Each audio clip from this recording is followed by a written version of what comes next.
joined here by Xavier Thomas. Y'all please speak up and fire away when you're ready. Yeah. I can't hear words.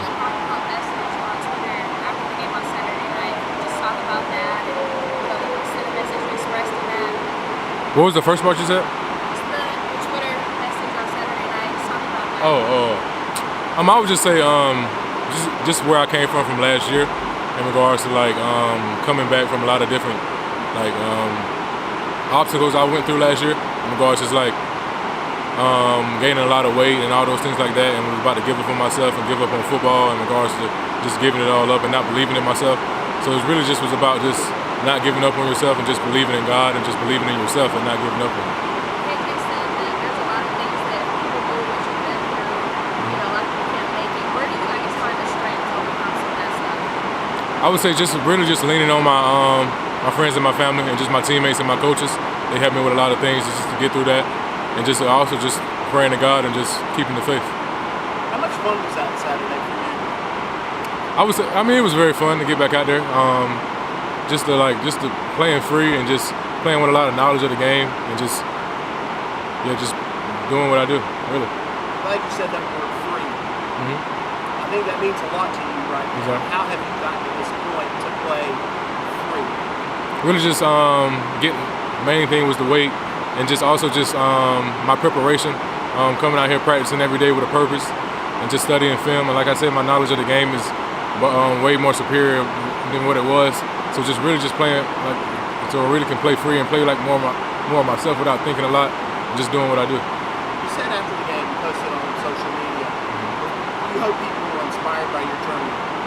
How close were you to just calling it quits and saying, I'm done with football?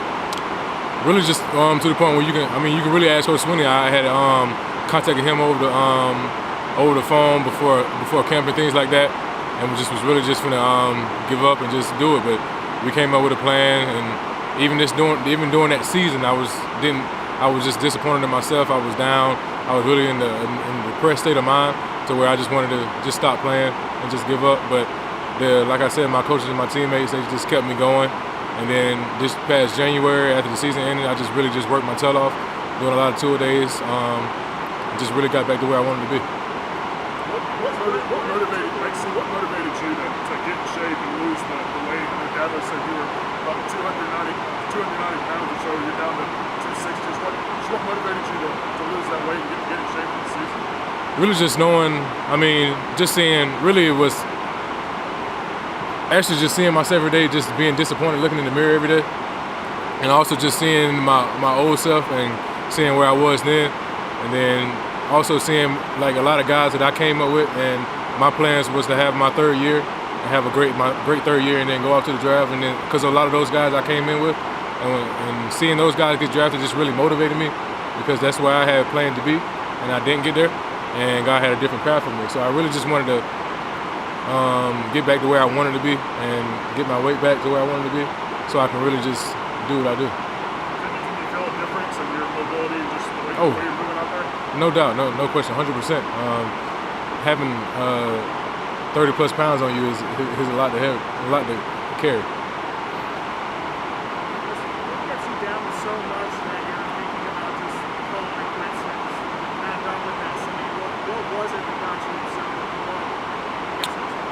Really just feeling sorry for myself in regards to gaining all the weight, and then not being able to, just reading a lot of negative things that was said about me online and all those things like that. Just really just worried about the wrong things in life and just wasn't focused at all. Just was feeling, like I said, feeling sorry for myself and just disappointed in regards to where I planned to be that year and where I was. So I really just had to do a lot of headspace and a lot of praying to get my mind right. So any of that have to do with just being such a highly talented crew and just having those kinds of expectations placed on you, or is it just your own expectations? Really, I would say just my own expectations of myself. Like I said, where I wanted to be for my third year, I wanted to have a great year and then go out to the league and do what I like. That's just what my plan was of myself. I hold myself to a very high standard, and let myself down like that, let alone other people. It just was it was a very disappointing time in my life. Coach Swinney compared it to like playing with a 30-pound weight vest. I mean, the way you feel now, can you actually compare it to last year? I mean, does it feel like you have a 30-pound Oh yeah, 100%. If you run the tape back from last year, you'll see. Just looking at my how I looked at my pads, how I looked at my jerseys, it's a huge difference, and just how I was able to move and things like that. It's 100% difference. Is there another player that has been big for you that you've kind of leaned on, developed a friendship with, that's kind of helped you through this process? I wouldn't say mainly just one player. I really just say all my teammates. They all kind of helped me and helped me keep the chip on my shoulder and just kept motivating me to keep working, man, because they know the player I could be, they know the player I was, and things like that. So it really just kept me going. All of my teammates. Andrew mentioned, like you said, about playing free. It's kind of the same way as far as playing out there, being out there, enjoying it. It's kind of a vibe right now in the defense. I guess how that's contagious to everybody. Yeah, it's definitely contagious, man. We know we all talented. We know how much work we put in throughout the week, how much Coach V pushes us in the film room and to come in and get extra work in. And we know just going out there, we know the preparation that we have, and we know we're confident in ourselves, and we just play free and play with joy. What do you think is left for you this season? After this bye week, what do you feel like is left for you? What do you want to kind of keep improving on, or just to kind of, I guess, with that draft stock going higher? Yeah, just keep doing what I'm doing and just keep improving. Really, just keep improving and just keep on taking off. There was a point there Saturday night late where Skalski's trying to get the crowd into it, you were trying to get the crowd into it. How much fun was that, just being a part of the big crowd, the noise, and late game drive? Oh yeah, being in Death Valley, especially at the night game, it's just very special just being there. And those fans coming to support us is just unbelievable, man, because all the things that's going around, all the negativity that's going around with the season not going as well as we wanted it to, and just them coming to pack the stadium out is just special. It's a special place to be, and you just cherish those moments. Do you, maybe more than a younger player, have an appreciation for this now? Oh yeah, considering what you've gone through, and you stand and you kind of look around and go, "This is what I worked for." Yes, sir. As a young guy, you don't really think about how fast it goes, and you really want to rush the process, and and it just goes out by like a snap of a finger, and you realize that you're a senior now. So it's really just cherishing every moment that you have here before you get off to the next level.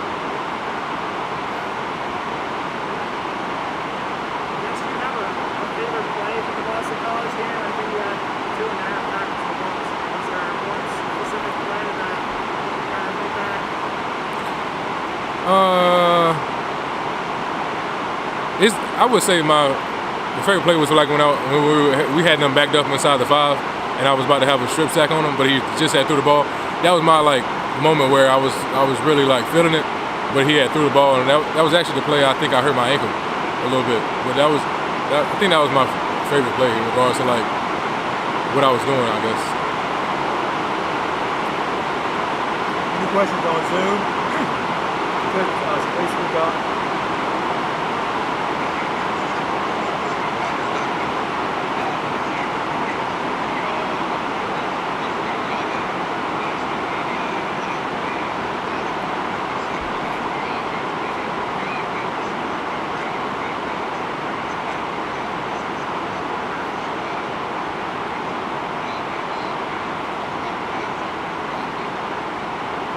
Did you hear what he said? I can't hear him. I'm sorry, Trevor, we're having a hard time. It's very loud here with the rain. Could you ask that again, please? Just kind of the short version.